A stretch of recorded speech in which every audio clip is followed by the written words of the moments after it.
তখন পুরুষ মানুষ বলল, করজোড়ে বলল সৃষ্টিকর্তাকে যে 20 বছর আয়ু অত্যন্ত কম, হে প্রভু আমাকে ওই গাধার, সে যে 30 বছর আয়ু চায়নি সেটা আমাকে দেয়া হোক, ওই যে কুকুর 15 বছর ফিরিয়ে দিয়েছিল সেটাও আমাকে দেয়া হোক, আর যে বানর 10 বছর নেয়নি সেটাও আমাকে দেয়া হোক।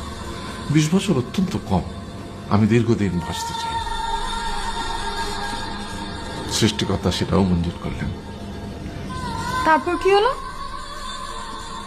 সেই থেকে ছেলেরা পুরুষ মানুষ হিসেবে বাঁচে 20 বছর, তারপরের 30 বছর সংসারের বোঝা পিঠে করে বয়ে বেড়ায়, সেটা কার মতো? গাধার মতো।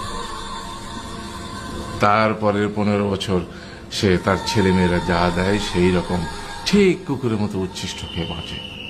আর তারপরে বৃদ্ধ বয়সে